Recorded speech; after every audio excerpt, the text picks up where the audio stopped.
And welcome back to Recruited TV for episode 9. I'm Carolyn Carpenter, executive producer, writer, and I also star as, let's see if I can say it this time, Staff Sergeant Schwartz. Yay! I got it. And we're joined here by Ray Mercury, executive producer and director. Yay! And Merdad Sarlak, who plays Staff Sergeant Lambert. Thank you.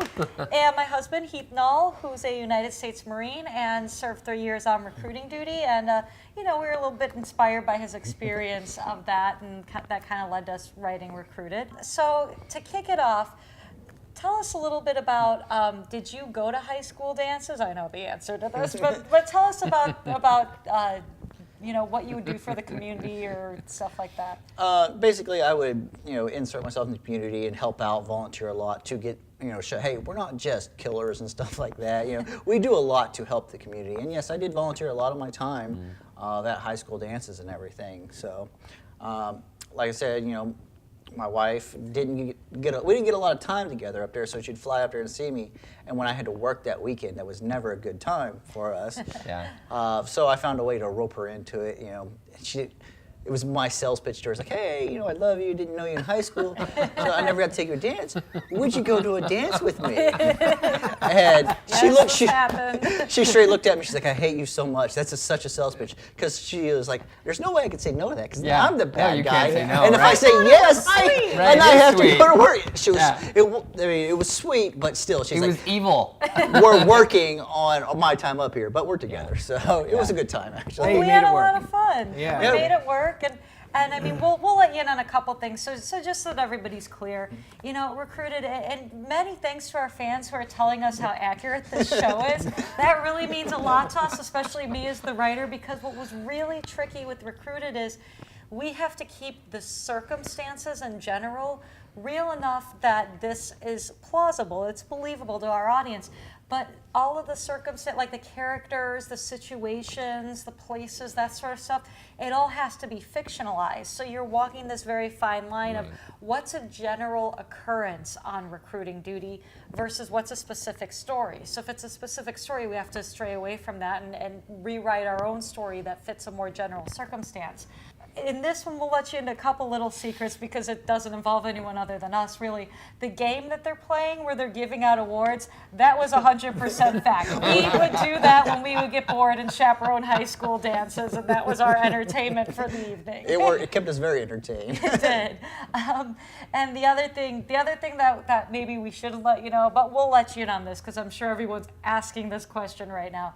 The sign with the 90-degree angle. So my husband was a recruiter right at the same time that the whole Miley Cyrus twerking scandal broke in. Oh, wow. And we went to chaperone a homecoming dance about 3 weeks after that, and they literally had that sign that we used in the show out on the registration tables where the kids registered, stick figures and all, demonstrating what more than a 90-degree angle looked like, and explaining they would get kicked out if they danced like that. So I took a flyer, and we made our own version of it. It's not the exact same flyer in case it was copyrighted. But God, can you imagine? Copyrighted twerking post. Hey, if you missed it in geometry, you get it on the dance floor. This is what a 90-degree looks like. I like how she says to it on the bathroom stalls. It was everywhere. That's unreal. yeah. And that sign failed. Yeah. Oh, I'm sure it did. It failed royally. I'm sure it did. And it was crazy. The clothes did come off. Like there were not the ladies' clothes. They, for the most part, the shoes. That astounded me. Is they had like a shoe check-in where the girls could check in their high heels. I didn't know that. So if they didn't want to have to dance at them all night, which is kind of nice. I mean, I remember when I was in high school for our dances, you just had to deal with it. But the guys, and it was legitimately hot as hell in there, somehow got this brilliant idea to take off their tuxedo jackets, which is fine. And you would think they would have taken off the vest and just walked around in the button-down shirts. No, they decided to remove the button-down shirts. Oh, so they were Chippendales. I was going to say. High school Chippendales. That's not inappropriate. That's where the Jersey Shore Award came from. Oh my God. So that was the inspiration for the awards. We started with the Jersey Shore Award, and that was kind of entertaining. It just spiraled from there. So Heath, did you actually get students coming up to you at the dance, and did you recruit anybody? I mean, as a result of being there? No, because a lot of the schools did not want me to recruit there, and there was Okay. actually an issue with the parents. They complained when they found out that I was chaperoning there, and the principal talked to me about it. He's like, look, he's like, I'm in a tight spot. He goes, I need parents to volunteer. I'm always shorthanded. You're the only one that really volunteers. Right, you He's, showed like, up. he's like, I don't know what to do. I'm like, just tell him something. Like, you don't want him there? Give me enough volunteers. And I told him, he's like, you get enough volunteer parents? Trust me, I'll be more than happy to spend time with my wife, right, not at right. a school dance. Right. So just tell him that. And Right. it never happened, and I always Yeah. went. So And we weren't really allowed to be recruiting when we were there. So I didn't. It was just more community service Yeah. and visibility. Right. Wow.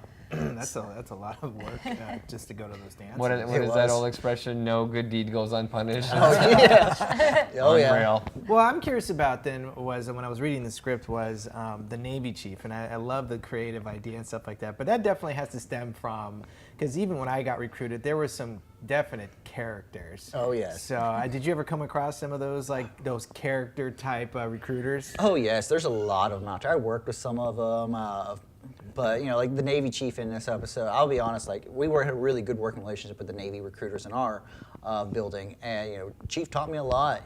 And I'll tell you this guy was a smooth salesman. I was like, wow, really impressed.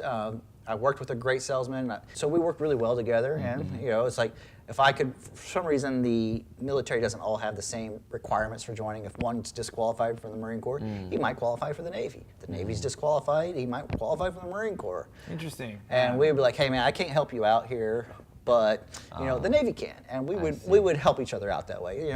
It's the sibling rivalry. We'll make fun of you, Right. but if anybody else makes fun of you, I'll help you kick their butt type Yeah, thing. right, So yeah, it works out.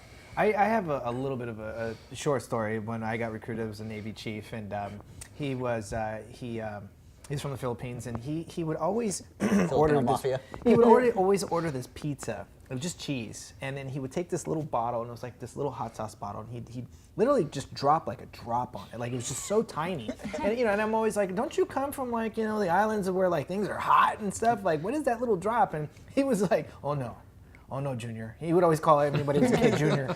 He was like, oh no, this is hot. I was like, oh, come on, this is not hot. I was like, can I have a slice? He goes, sure, go ahead. So I take a slice of pizza, and I take his little hot sauce bottle, and I glob it on. Oh, and no. he was like, you don't want to do that? And I said, Oh, no, Chief, I do want to do that. I'm going to do this, right? And everyone is just staring at me. So I bite into it, and I'm like, yeah.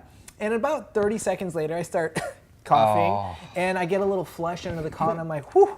That's really hot. And then I sit there and I wipe my forehead and I can feel the water droplets. And I look around the room and I go, holy shit, this is really hot. And everybody bursts out laughing. And I'm like, why is everyone laughing? I'm like, wow, holy shit, this is super hot. And now I'm really flushed, and I feel like now my neck is on fire, my tongue is salivating, and I don't know what to do. And I'm like, oh my gosh, I run over to the soda machine. They're like, no, you don't want to do that. And I start guzzling a soda. Oh no, it made it worse. Gets even hotter now. Oh, God. And then of course the chief is laughing at me. He's slapping his knee. He's crying, happy, And they're like, look at the bottle. I'm like, no. I'm like, holy shit, get that bottle away from me. And I go outside and I literally open up my mouth just to salivate because it was so hot. And the guys are laughing at me and stuff. And I finally come back and I'm like, holy shit. And they're like, look at the bottle, What look at is the it? bottle. And I look at the bottle and it says, holy shit, hot sauce.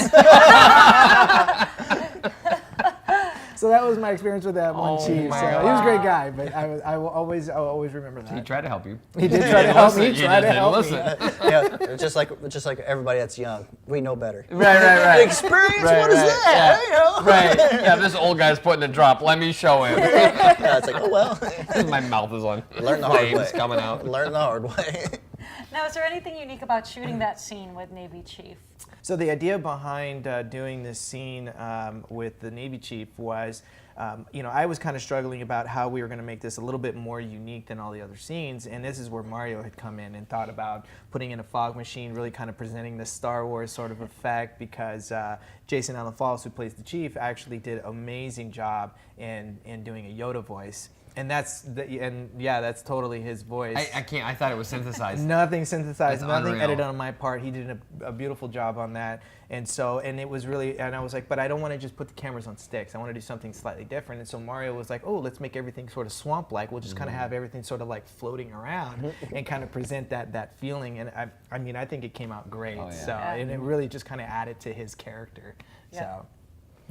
When I was reading the script, and this is just as an actor reading it, obviously I didn't know anything about what was to come, but it felt to me like that character, the Yoda character, had some continuity or it was like almost planting a seed for future seasons. Is there any, am I reading that right or no? Maybe, okay, all right. Maybe. Okay, all right. Maybe. Okay, It's all right. setting us up for All right, season okay. 2. Fair enough. I didn't know. Well, no, I mean, I'll level with everybody.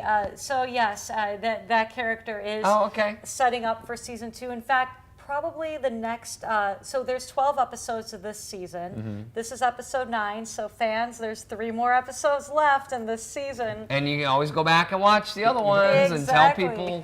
Tell people about it, get our viewership up. We love any subscribes and support that you guys can give in terms of comments and views. So yes, there's 3 episodes left of this season. You're going to start to see them building up the storyline to lead into season 2. We have gotten a lot of questions about how long is season 1? Is there a season 2? I'll be real, we would need the funding to do season 2. If you're out there, if you're enjoying the show, if you're liking what you see, and you would like to be an angel investor and support future endeavors for Recruited, please send us an email at recruitedtv@5talententertainment.com.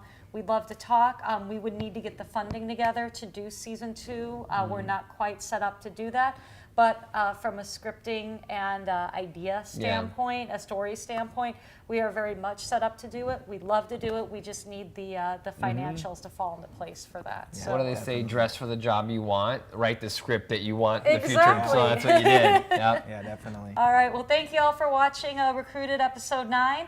We'll see you next Thursday for Recruited episode 10. Thanks so much. Bye. Bye.